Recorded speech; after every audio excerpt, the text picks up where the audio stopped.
No dia 20 de outubro de 2018, o detetive Lucas Graves chegou a uma casa abandonada nos pântanos da Louisiana, um estado no sul dos Iowa. Originalmente, ele investigava um caso de fraude de seguro relacionado a um incêndio em um edifício vizinho. Ao inspecionar a propriedade, ele notou pegadas frescas que claramente contradiziam a aparência abandonada da casa. Ao entrar, Graves notou uma porta pregada em um dos quartos. Ele arrancou as tábuas e entrou. No escuro, uma pessoa estava imóvel no chão. Quando o detetive apontou sua lanterna para ela, ele imediatamente viu a forte emaciação e o estado insalubre da pessoa encontrada. A pessoa não reagiu à luz brilhante nem às palavras de Graves. Logo chegaram paramédicos e a polícia. Usando um scanner portátil de impressões digitais normalmente utilizado em campo, eles identificaram rapidamente a pessoa. Era Lila Johnson, que, segundo os documentos, havia completado 16 anos recentemente. Uma verificação nas bases de dados da polícia revelou um fato incomum. Nunca havia sido feita uma denúncia de desaparecimento para ela. Lila não tentou falar e não reagiu de forma alguma ao que estava acontecendo. Os paramédicos notaram sons estranhos que ela emitia em vez de fala, um assobio baixo que às vezes lembrava o coachar de sapos. Um médico chegou à conclusão preliminar de que isso era resultado de uma privação social e sensorial prolongada. As primeiras verificações policiais revelaram que Lila não tinha registro oficial em nenhum lugar nos últimos anos e não havia saído da casa de seus tutores, Martha e Cyrus Johnson. Foi preliminarmente determinado que seus pais, que viviam no exterior, recebiam regularmente cartas falsas com relatos sobre sua vida e educação normais. Após examinar os primeiros fatos, a polícia reclassificou o caso. Não se tratava mais de fraude de seguro, mas sim de privação ilegal de liberdade. O detetive Graves ordenou uma investigação minuciosa da propriedade, esperando que a descoberta de Lila fosse o ponto de partida para uma investigação mais complexa e perturbadora. Quando os investigadores começaram a examinar a biografia dos Johnsons, detalhes inesperados vieram rapidamente à tona. Em 2008, Cyrus e Martha obtiveram oficialmente a custódia de Lila. Seus pais haviam se divorciado e decidiram se mudar para o exterior, acreditando ser melhor para Lila permanecer em seu estado natal. O tribunal aprovou sua decisão e a menina foi para a casa de seus avós em uma área isolada do pântano da Louisiana. Nos documentos foi imediatamente apontada essa necessidade de ensino domiciliar. Os Johnsons apresentaram todos os papéis necessários e a tutela foi registrada oficialmente. Segundo todos os relatos, a situação parecia completamente legal e normal. Os serviços sociais recebiam regularmente dos Johnsons certificados sobre o desempenho escolar de Lila e seu estado de saúde. Ninguém levantava objeções, e nem mesmo os pais que estavam no exterior expressavam preocupações. Por anos, eles receberam cartas detalhadas nas quais Martha descrevia como sua filha crescia e aprendia. Nessas cartas, sempre havia muitos pequenos detalhes e histórias convincentes. Os pais estavam acostumados a esse tipo de comunicação, pois os avós haviam pedido insistentemente que não perturbassem Lila com ligações ou visitas, garantindo que ela poderia aprender mais tranquilamente se não tivesse contatos desnecessários. Na realidade, a situação era completamente diferente. Os investigadores descobriram rapidamente que as cartas dos Johnsons eram enviadas de uma caixa de correio na cidade mais próxima, Thibodaux, longe de sua casa. Os pais acreditavam em cada palavra e nem sequer desconfiavam de que algo estava errado com sua filha. Por isso, não fizeram nada e não procuraram a ajuda das autoridades. Também se verificou que os serviços sociais desse distrito na Louisiana raramente faziam verificações pessoais em famílias que haviam registrado oficialmente o ensino domiciliar. Geralmente, bastavam relatórios escritos e documentos formais. Embora os Johnsons mantivessem Lila praticamente em isolamento por mais de 10 anos, do ponto de vista legal, eles pareciam pessoas absolutamente confiáveis. Agora que todo o mecanismo de engano foi descoberto, ficou claro. A tutela formalmente legal ocultava completamente as verdadeiras circunstâncias. Os investigadores perceberam que todas as respostas sobre o que realmente aconteceu na casa dos Johnsons estavam além de papéis e relatórios oficiais. O detetive Graves entendeu que precisava investigar cuidadosamente como era a vida real de Lila nos anos em que ninguém verificava a família. Ao investigar o incêndio na casa vizinha, Lucas Graves originalmente não tinha a intenção de entrar na propriedade dos Johnsons. Sua tarefa era simples: encontrar provas de fraude de seguro e encerrar o caso. No entanto, ao inspecionar o edifício queimado, ele notou algo incomum. Várias pegadas frescas de sapatos que começavam diretamente nas paredes carbonizadas e levavam através da vegetação densa em direção à propriedade vizinha. Graves decidiu verificar se havia um esconderijo ou um local próximo de onde o incêndio pudesse ter sido observado. Seguindo as pegadas até a propriedade dos Johnsons, ele descobriu um pequeno anexo atrás da casa principal, usado como galpão de ferramentas. A porta estava entreaberta e dentro, no chão, havia galões com restos de um líquido inflamável, exatamente os mesmos cujas pegadas ele já havia encontrado no local do incêndio. Isso indicava claramente o envolvimento dos proprietários da casa, e o detetive pediu reforços. Enquanto esperava a polícia, Graves começou a inspecionar a própria casa para garantir que não havia suspeitos lá dentro. Foi durante essa inspeção que ele notou a porta pregada no fundo do corredor e, após arrombá-la, descobriu Lila Johnson. A partir daquele momento, ficou claro que não se tratava mais apenas de incêndio criminoso e fraude de seguro. Havia um sério motivo para suspeitar que os Johnsons cometeram um crime muito mais grave. O caso agora recebeu oficialmente um novo status, e a atenção da polícia se concentrou no que exatamente os Johnsons escondiam em sua própria casa. A primeira pessoa a chamar a atenção da polícia para os Johnsons foi um eremita local que os moradores chamavam de o Homem do Pântano. Poucos conheciam seu nome, e ele próprio preferia viver sozinho, longe da civilização. Para a polícia, ele era uma figura problemática, que já havia sido notado várias vezes por pequenos conflitos. Normalmente, ninguém queria lidar com tais testemunhas, mas o detetive Graves não tinha escolha. De acordo com os regulamentos, ele precisava verificar qualquer um que pudesse saber algo sobre o incêndio. Durante o interrogatório, o eremita informou que havia notado repetidamente alguém na janela da casa dos Johnson. Ele disse que a figura era pequena, magra e estava constantemente no quarto. Além disso, ele alegou que os Johnsons agiam de forma suspeita e, em suas palavras, participavam de rituais religiosos estranhos. Inicialmente, a polícia recebeu isso com desconfiança. Tais histórias eram frequentemente contadas em pequenas cidades. No entanto, o eremita insistiu que estava dizendo a verdade e entregou aos investigadores seus próprios desenhos da casa.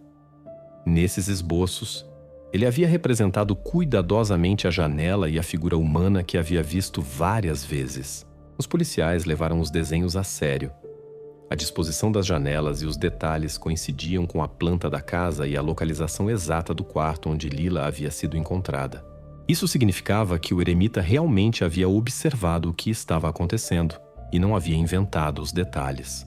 Após uma breve verificação, a polícia também confirmou que o próprio eremita não poderia estar envolvido de forma alguma nos eventos na casa dos Johnsons. Ele tinha um álibi para o momento do incêndio, e os investigadores não encontraram nenhum motivo ou outras provas de sua culpa. Apesar das dúvidas iniciais, os investigadores reconheceram sua declaração como uma parte importante da investigação. Agora a polícia entendia que os eventos na casa dos Johnsons exigiam grande atenção. As declarações do eremita e seus desenhos tornaram-se a primeira prova concreta de que o que estava acontecendo na casa não era coincidência. O incêndio, pelo qual o detetive Graves estava ali, já não parecia um episódio simples. O próximo passo dos investigadores foi verificar os próprios Johnsons, quem eles realmente eram e o que havia acontecido em sua casa ao longo dos muitos anos. Quando a polícia começou a interrogar Cyrus Johnson, os investigadores perceberam imediatamente que estavam lidando com uma pessoa difícil. Apesar da gravidade das acusações, o idoso permaneceu absolutamente calmo e não demonstrou medo ou remorso em nenhum momento. Ele respondia às perguntas de forma breve e clara, sem tentar se justificar ou despertar piedade. No relatório de interrogatório consta que Johnson admitiu voluntariamente que ele e sua esposa haviam restringido o contato de Lila com o mundo exterior. Ele falou sobre isso sem emoções. até com uma certa frieza, afirmando que havia feito tudo corretamente. Os investigadores ficaram perplexos com essa falta de qualquer reação. E finalmente o detetive Graves o questionou diretamente sobre seus motivos. Foi então que Cyrus explicou claramente suas ações pela primeira vez. Ele declarou que Lila era uma alma pura, que ele e Martha precisavam proteger do mundo exterior, que ele via como corrompido e sujo. Os investigadores perceberam imediatamente que não se tratava de qualquer benefício material. Tratava-se exclusivamente de suas convicções, baseadas em fanatismo religioso. Conscientes da gravidade da situação, os detetives ofereceram a Cyrus a ajuda de um advogado várias vezes, mas ele recusava a cada vez, afirmando que não tinha nada a esconder ou a defender. Enquanto isso, outra equipe de investigadores lidava com a esposa de Johnson, Martha.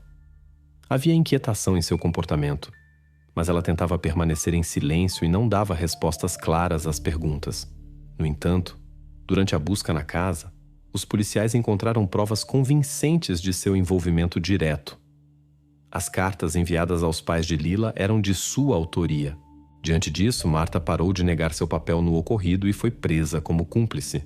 Os investigadores perceberam que os Johnsons agiram em conjunto e foram guiados por um único motivo: a crença fanática de que suas ações eram justificadas e necessárias. Agora, a atenção da polícia se concentrava no mais importante: como exatamente o casal manteve Lila em isolamento por tantos anos e quão longe iam suas convicções fanáticas.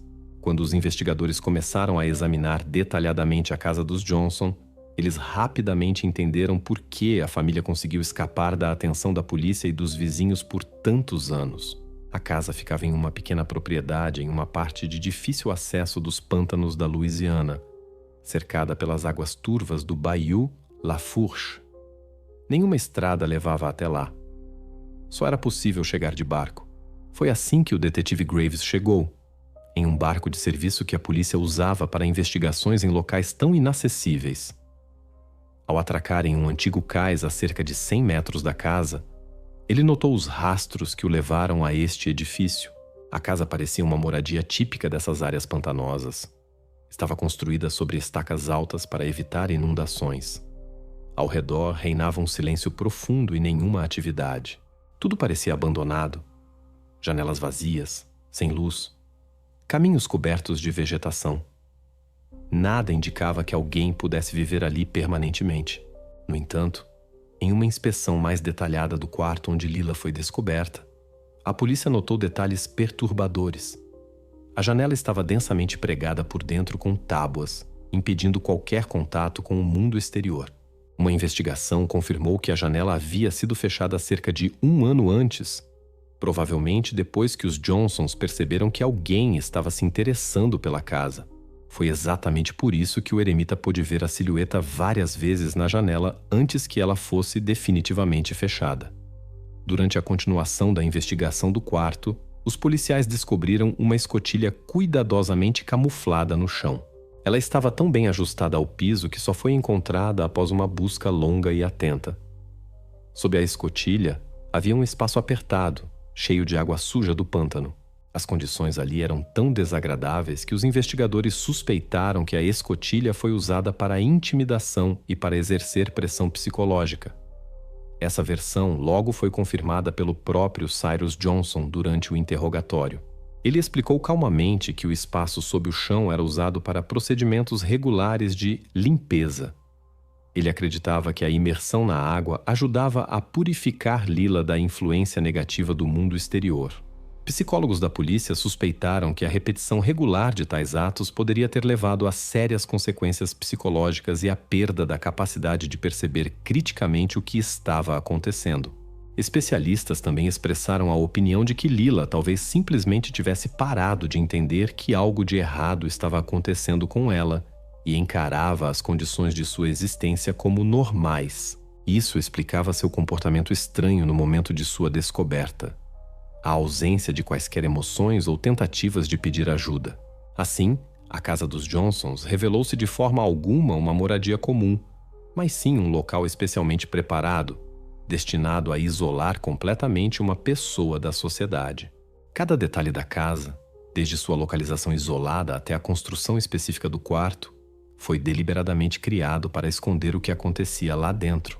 Agora, a polícia pretendia descobrir se os Johnsons eram os únicos envolvidos nessa história ou se havia outras pessoas que sabiam do que estava acontecendo e poderiam ter contribuído para um isolamento tão longo e eficaz. Os investigadores começaram a verificar possíveis ligações do casal com diferentes grupos religiosos ou sociais, a fim de entender de onde exatamente os Johnsons haviam obtido ideias tão radicais. Se o comportamento de Cyrus nos interrogatórios se caracterizava pela calma e fria indiferença, Martha Johnson, desde o início, agia de forma completamente diferente. Já nos primeiros minutos da conversa, ficou claro que ela estava em estado de choque. Martha chorava, mal encontrava palavras e constantemente se desviava do assunto. Às vezes parecia que queria dizer mais, mas parava e começava a se justificar com frases genéricas de que tudo estava certo e não havia outro jeito. Os investigadores anotaram no relatório que Martha evitava respostas diretas a todas as perguntas que se referiam ao seu marido. Cada vez que a conversa chegava a Cyrus, ela silenciava ou ficava ainda mais nervosa. Quando perguntada sobre quem exatamente tomou a decisão sobre o isolamento de Lila, Martha ficou em silêncio por um longo tempo antes de pronunciar uma única frase, que foi então registrada pelos investigadores. Cyrus disse que o mundo lá fora estava com a peste, que as pessoas lá estavam infectadas. Ele disse que se ela saísse, ela também ficaria doente. Essa citação deu aos investigadores uma ideia do porquê Martha havia apoiado as ações de seu marido por anos. Ela não negou seu envolvimento, mas tentou minimizar seu próprio papel, enfatizando constantemente que simplesmente confiava em seu marido e não podia agir de outra forma. Martha disse que tinha medo de quebrar as leis de Deus estabelecidas por Cyrus e admitiu que tinha muito medo dele. Suas palavras soavam confusas, mas sinceras, e os investigadores entenderam que não se tratava apenas de apoio conjugal, mas de uma profunda dependência emocional e medo de punição. Especialistas psicológicos que foram chamados para a investigação confirmaram mais tarde que Martha realmente estava em um estado de completa supressão psicológica, causada pela influência prolongada de seu marido.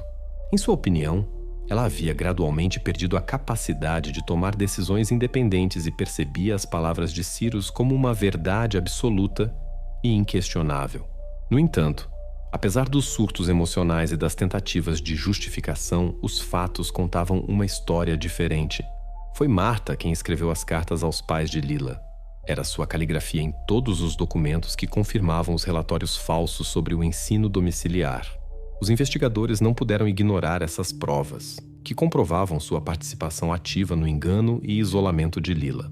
Assim, os investigadores registraram que Martha Johnson não era apenas uma testemunha, mas uma cúmplice em pleno direito, que estava ciente das consequências de suas ações, mesmo que agisse sob a influência de seu marido. Seu estado emocional e sua dependência psicológica do marido foram levados em consideração, mas não justificaram suas ações. A próxima fase das investigações se concentrou em examinar as crenças religiosas do casal, a fim de entender se eles eram os únicos a defender tais pontos de vista ou se faziam parte de um grupo maior que compartilhava suas ideias fanáticas. Alguns dias após a prisão do casal, os investigadores retornaram para examinar novamente a propriedade da casa dos Johnson. A atenção do detetive Graves foi atraída para um pequeno canteiro de rosas ao lado da casa. Em comparação com o resto da propriedade, que estava coberta de ervas daninhas, essa área em particular parecia suspeitamente bem cuidada. Os investigadores decidiram examinar o solo nessa área com mais detalhes. Usando uma sonda especial, os peritos criminais encontraram um objeto escondido sob a terra. Um recipiente de plástico cuidadosamente lacrado foi encontrado sob os arbustos de rosas. Sua tampa densa e hermética e várias camadas de fita adesiva indicavam que os proprietários pretendiam esconder o conteúdo por um longo tempo. Quando o recipiente foi aberto, os investigadores encontraram várias fitas cassete e uma pilha de cartas dentro. As fitas estavam claramente rotuladas: Lição 1, Lição 2, Confissão de Martha, Purificação e outros títulos semelhantes. No total, eram 12. As cartas estavam separadas, e, como uma investigação posterior confirmou, eram escritas à mão por Martha Johnson. Essas cartas foram enviadas aos pais de Lila para dar a impressão de uma vida familiar normal. Ao ouvir a primeira fita cassete, os investigadores ouviram a voz de Cyrus Johnson. As gravações começavam todas da mesma forma. Data e uma breve introdução. Lição de pureza. A voz de Cyrus era calma, instrutiva. Ele falava sobre o mundo exterior estar afundado em vícios e doenças e que Lila só poderia ser salva através da obediência completa e da purificação pela água. Às vezes, uma voz feminina podia ser ouvida mais tarde e identificada por especialistas como a voz de Martha, que confirmava e complementava as palavras de seu marido. Uma das fitas cassete diferia das outras por ter sons adicionais. A investigação revelou que eram ruídos de rua previamente gravados, possivelmente pelos Johnsons durante viagens à cidade mais próxima. Cyrus reproduzia essas gravações para aumentar ainda mais o medo de Lila do mundo exterior e para provar o quão perigosas as pessoas fora de sua casa eram. Depois de ouvir todas as 12 fitas cassete, os investigadores tiveram uma ideia clara de há quanto tempo e quão cuidadosamente o casal Johnson havia construído seu sistema de influência psicológica. Especialistas descreveram essas ações como um processo direcionado e sistemático, visando a supressão completa da personalidade. As cartas encontradas junto com as fitas cassete explicaram definitivamente por que os pais de Lila não a procuraram por tanto tempo. Os pais recebiam relatórios regulares sobre uma suposta educação domiciliar bem-sucedida e uma vida plena de sua filha. Algumas cartas até continham uma assinatura que imitava a caligrafia de Lila, o que convenceu os pais de seu bem-estar. Agora, a investigação tinha uma imagem completa do que havia acontecido. Os materiais encontrados provaram que os Johnsons não apenas mantinham Lila em cativeiro, mas haviam criado um sistema cuidadosamente planejado que incluía manipulações psicológicas, falsificação de documentos e a enganação consciente de parentes. A próxima fase das investigações deveria esclarecer se os Johnsons agiram exclusivamente por iniciativa própria ou se estavam conectados a uma organização que poderia ter exercido influência sobre eles ou que era a fonte de suas ideias fanáticas. Depois de estudar todos os materiais coletados, especialistas médicos foram envolvidos na investigação. A tarefa deles era fornecer um parecer oficial sobre o estado de Lila, para que os investigadores tivessem uma ideia clara das consequências do que havia acontecido na casa dos Johnsons. De acordo com o parecer da comissão médica, Lila foi diagnosticada com grave privação sensorial e profunda exaustão psicológica.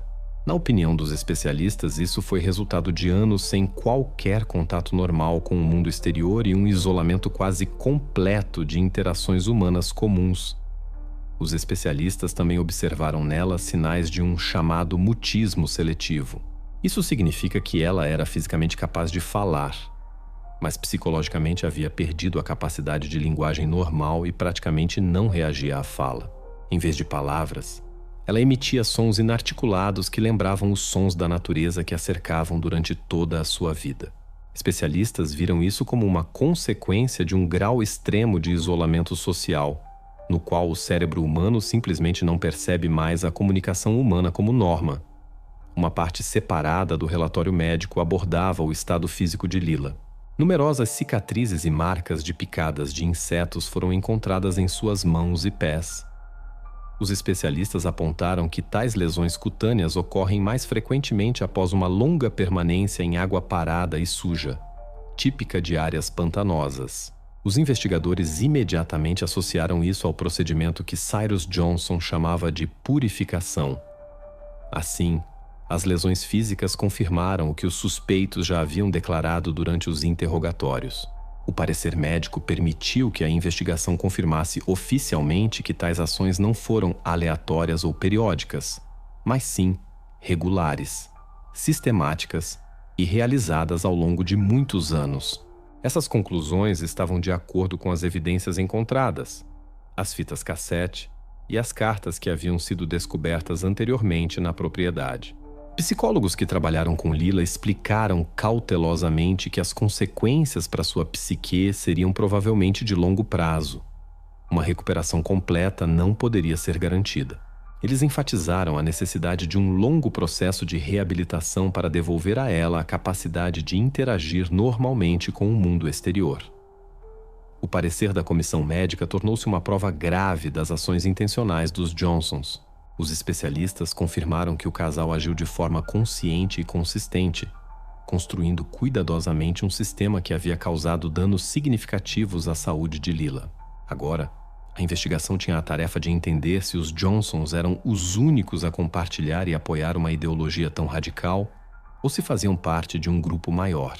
A próxima fase das investigações deveria esclarecer a origem dessa cruel visão de mundo e determinar se havia a probabilidade de casos semelhantes terem ocorrido em outros lugares. Após examinar o parecer médico, os investigadores voltaram ao incidente que deu início a tudo: o incêndio na casa vizinha. À primeira vista, os dois casos não tinham relação. Um tratava do isolamento de Lila, o outro de incêndio criminoso com o objetivo de fraude de seguro. No entanto, ao analisar os documentos encontrados na casa dos Johnson, surgiu um detalhe que conectou tudo. Algumas semanas antes do incêndio, Cyrus havia contratado uma cara apólice de seguro para aquela casa. Uma auditoria financeira revelou que o valor da indenização excedia significativamente o valor de mercado do imóvel. Para um simples aposentado que vivia em uma área isolada, isso parecia suspeito. Os policiais suspeitaram que o casal planejava enganar a seguradora e o incêndio deveria ser parte desse cenário. Nesse contexto, o nome do eremita, que já havia testemunhado no caso, reapareceu. Ele contou que, pouco antes do incêndio, havia visto Cyrus descarregar vários galões de metal de um barco. Segundo suas palavras, o cheiro de gasolina era tão forte que ficou gravado em sua memória. Essa declaração coincidiu com os resultados da investigação.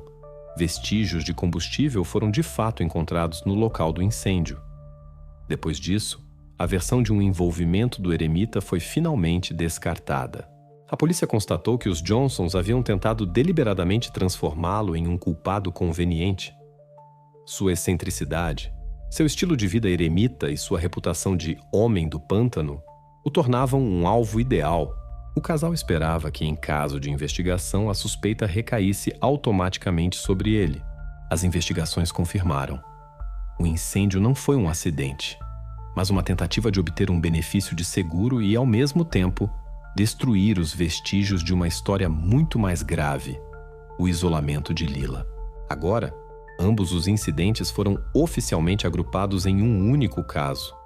O motivo financeiro era óbvio, mas não suplantava o ideológico. Os Johnsons não agiram apenas por dinheiro. Suas crenças fanáticas se misturaram com o desejo de garantir uma velhice despreocupada, transformando o crime em uma estranha mistura de fé e ganância. No relatório do Ministério Público, essa conclusão foi registrada separadamente.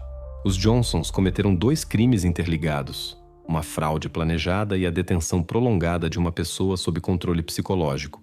Para a investigação, isso se tornou um ponto de partida importante para a próxima fase: a análise de onde eles obtiveram essas ideias e quem poderia ser a fonte de sua crença fanática. Quando os investigadores começaram a examinar a biografia dos Johnsons, a tarefa deles era entender como um casal idoso comum pôde chegar a comportamentos tão extremos. Inicialmente, seu estilo de vida parecia apenas estranho e reservado, mas logo surgiram fatos que explicavam suas crenças. Vizinhos contaram à polícia que Cyrus e Martha, há muito tempo, praticamente não falavam com ninguém da região. Eles eram evitados e simplesmente considerados idosos com peculiaridades estranhas. Moradores antigos, no entanto, se lembravam de que, cerca de 20 anos antes, Cyrus havia começado a falar sobre o fim do mundo. Ele alertava os vizinhos que a humanidade havia perdido a pureza e que a única saída poderia ser o isolamento completo. Naquela época, suas palavras eram atribuídas a sinais de velhice ou simples misantropia, e ninguém suspeitava de uma ameaça séria nelas. Mas as investigações prosseguiram, examinando documentos antigos e depoimentos de testemunhas daquela época. Verificou-se que no final dos anos 90, o casal Johnson estava ligado a um pequeno grupo religioso conhecido no distrito de Lafourche como Templo do Renascimento. O grupo não durou muito e foi dissolvido pelas autoridades locais após queixas da população sobre suas visões radicais e rituais controversos. Nos materiais de arquivo, surgiram expressões como peste da modernidade, purificação pelo isolamento e até recomendações para a completa interrupção da comunicação com o mundo exterior. A maioria dos membros desse grupo, após sua dissolução, voltou à vida normal e não foi responsabilizada.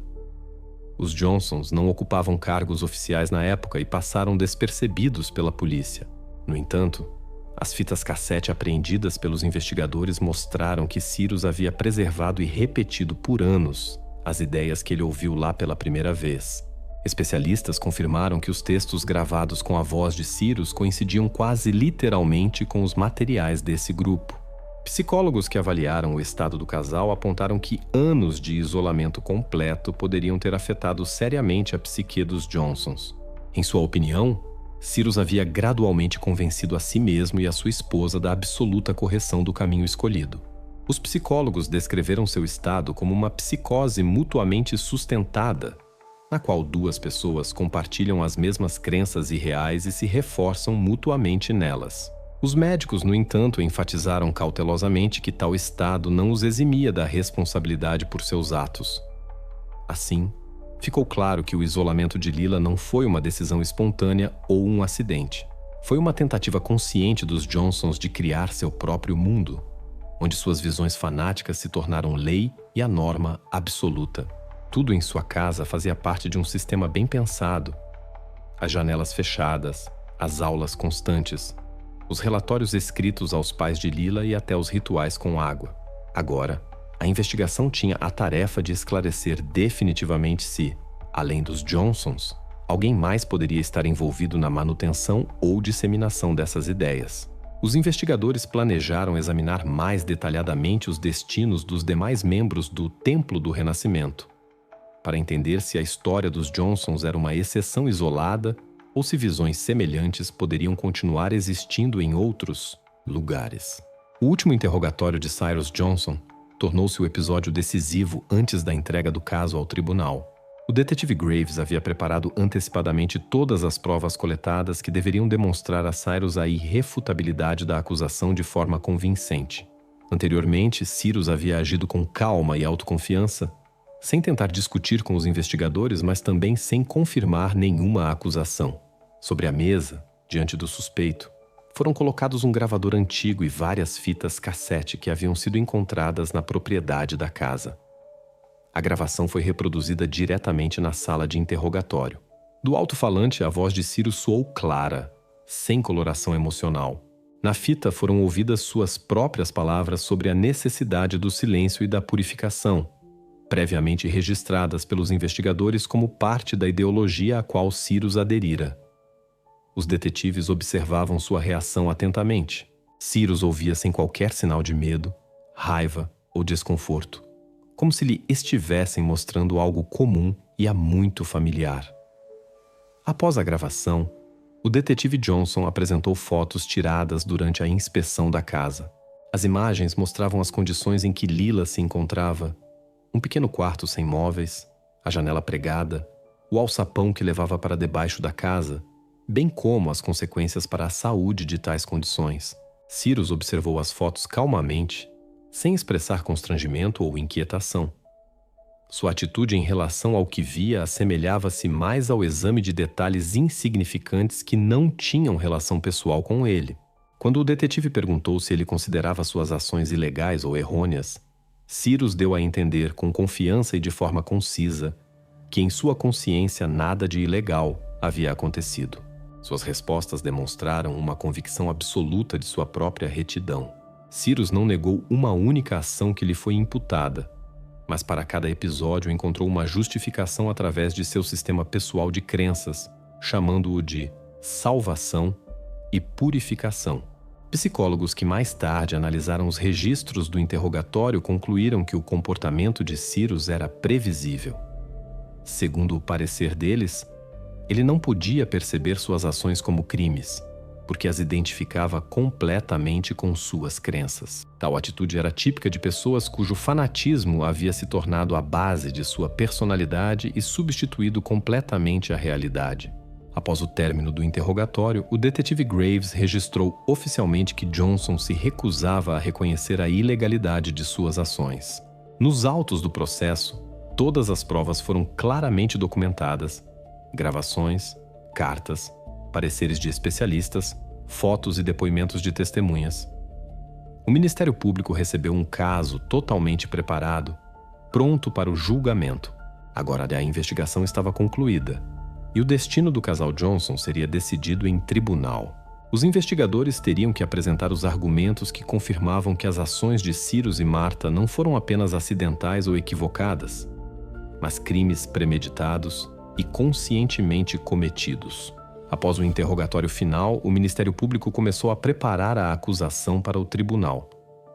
Nesta fase, a tarefa era muito clara: juntar todos os materiais da investigação em uma imagem clara e convincente. A acusação já dispunha de laudos médicos, fitas cassete, documentos financeiros e depoimentos de testemunhas.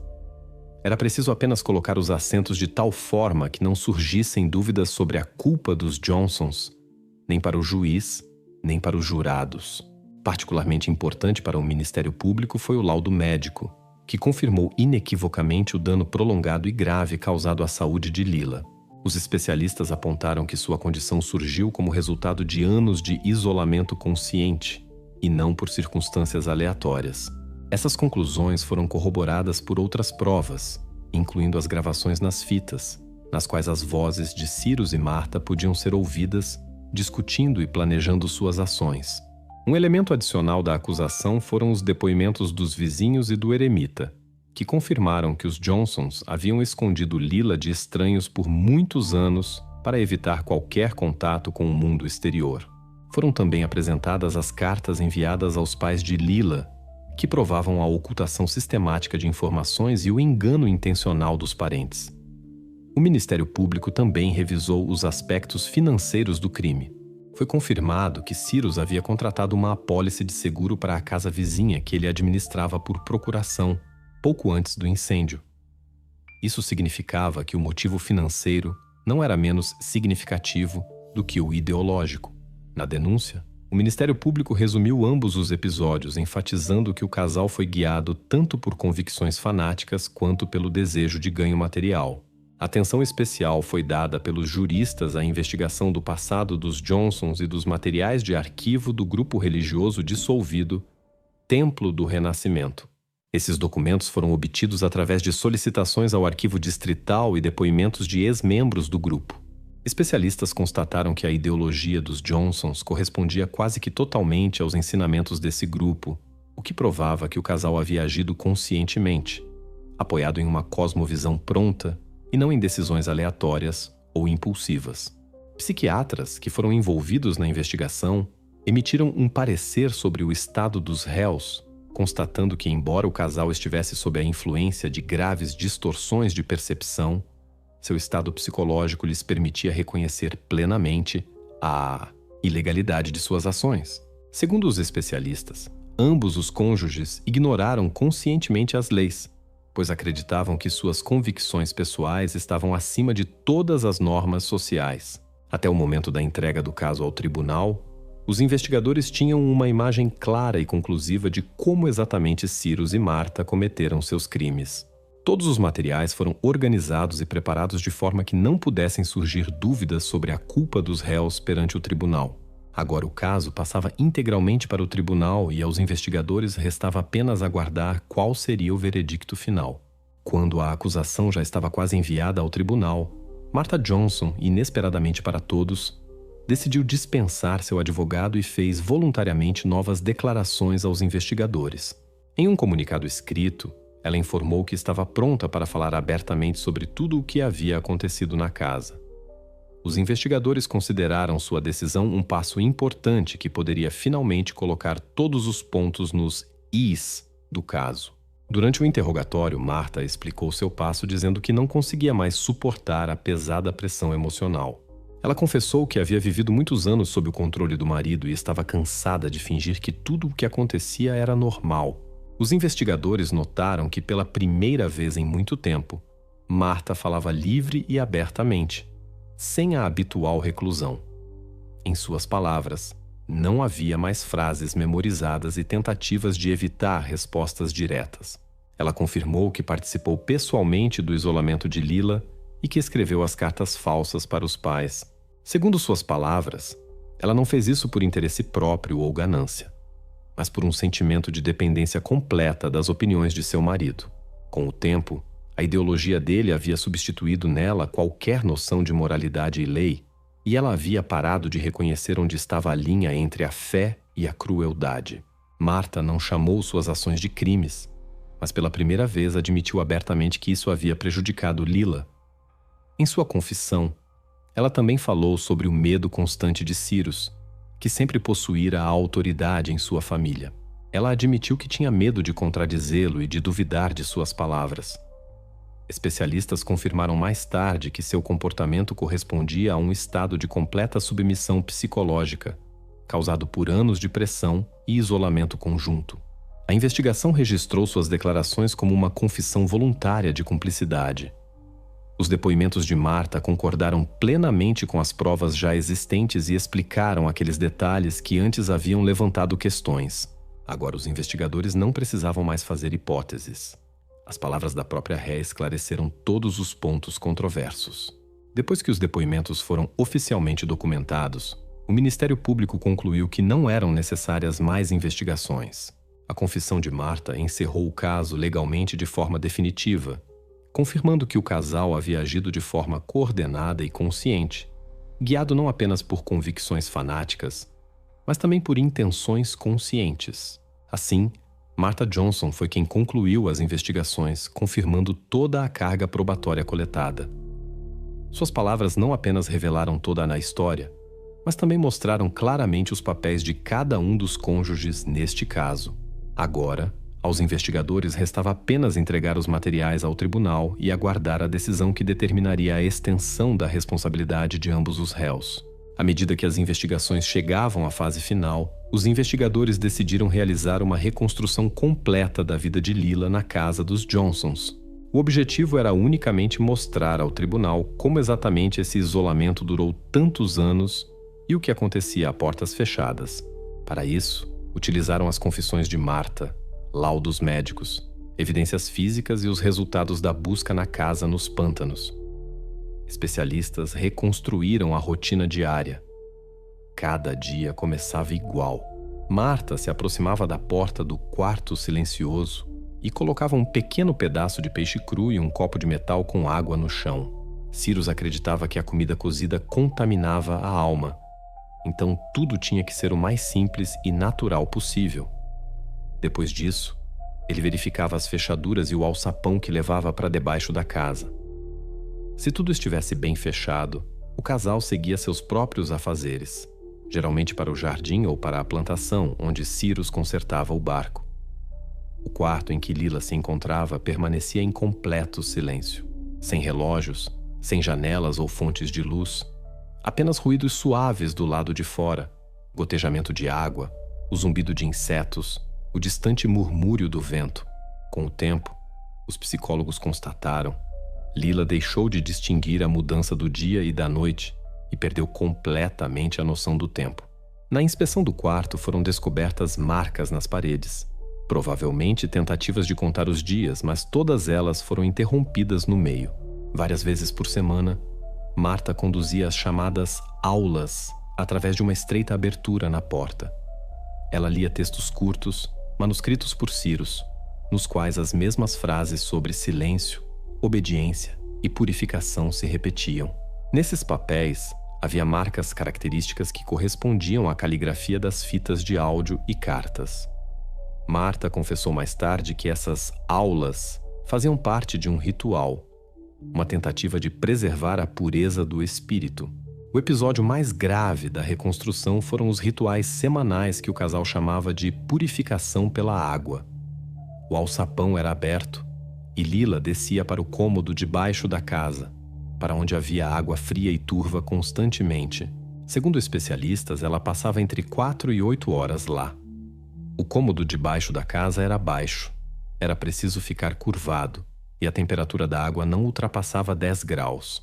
Após tais sessões, A pele ficava coberta de picadas de insetos e pequenas feridas, o que foi posteriormente confirmado por laudos médicos. Este procedimento, na opinião dos investigadores, não tinha nada a ver com purificação religiosa. Tornou-se um instrumento de controle e submissão. Cyrus via nisso uma forma de quebrar a vontade de Lila. E Marta sentia o que acontecia como um dever, sem ousar se opor. Os especialistas envolvidos na reconstrução descreveram detalhadamente a estrutura do quarto silencioso. Era um cômodo de não mais de 6 metros quadrados. A janela estava firmemente pregada por dentro. A porta reforçada com dobradiças de metal e trancada por fora. Na parte inferior da porta permanecia uma fenda estreita por onde eram passados comida e os pedaços de papel com as aulas. Internamente, não havia móveis. Apenas um chão de tábuas irregulares e vestígios de umidade nos cantos. Segundo o parecer dos peritos criminais, o cômodo correspondia às condições de isolamento sensorial completo. Era impossível permanecer lá por muito tempo sem consequências psicológicas. A reconstrução mostrou: o que aconteceu na casa dos Johnsons não foi o resultado de um colapso repentino, mas um sistema construído ao longo de anos. Cyrus controlava cada aspecto do cotidiano, da alimentação ao sono, criando uma atmosfera na qual cada ação era subordinada à ideia de purificação. Marta executava as instruções sem questionar, tornando-se cúmplice, dependente de sua vontade.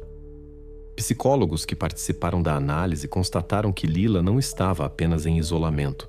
Sua existência havia sido substituída por uma estrutura ritualística. Ela aprendeu a reagir como se esperava dela e não conseguia mais distinguir a realidade das regras inventadas. Quando os especialistas apresentaram os resultados da reconstrução, ficou definitivamente claro que o crime não foi uma ação acidental ou emocional. Foi um processo prolongado e consciente, visando a submissão completa da vontade de outra pessoa. Cada elemento, da janela pregada à programação dos rituais de purificação, fazia parte de um único esquema. Essas conclusões formaram a base para o processo judicial. A reconstrução confirmou definitivamente o caráter sistêmico do crime e excluiu qualquer dúvida de que as ações dos Johnsons foram conscientes, planejadas e duraram mais de 10 anos. A partir desse momento, o caso poderia ser considerado totalmente concluído e pronto para ser entregue ao tribunal, onde o destino do casal seria decidido pelo veredicto dos jurados. O processo judicial contra os Johnsons começou na primavera do ano seguinte. A sala estava lotada de imprensa e observadores, mas a atmosfera permaneceu controlada e tensa. Ninguém dos presentes esperava cenas turbulentas ou explosões emocionais dos réus. Já nos primeiros dias, ficou claro que o processo ocorreria quase sem ruído e estritamente objetivo. Os promotores apresentaram metodicamente todas as provas coletadas durante as investigações. Gravações de áudio, fotos do quarto, laudos médicos e as confissões de Marta. Eles leram 12 acusações contra Cyrus Johnson, incluindo privação ilegal de liberdade, isolamento prolongado, pressão psicológica e engano intencional das autoridades. Contra Marta, foram apresentadas 8 acusações, principalmente falsificação de documentos, cumplicidade e auxílio às ações de seu marido. Durante as audiências, Cyrus parecia apático, como se o que estava acontecendo não tivesse nada a ver com ele.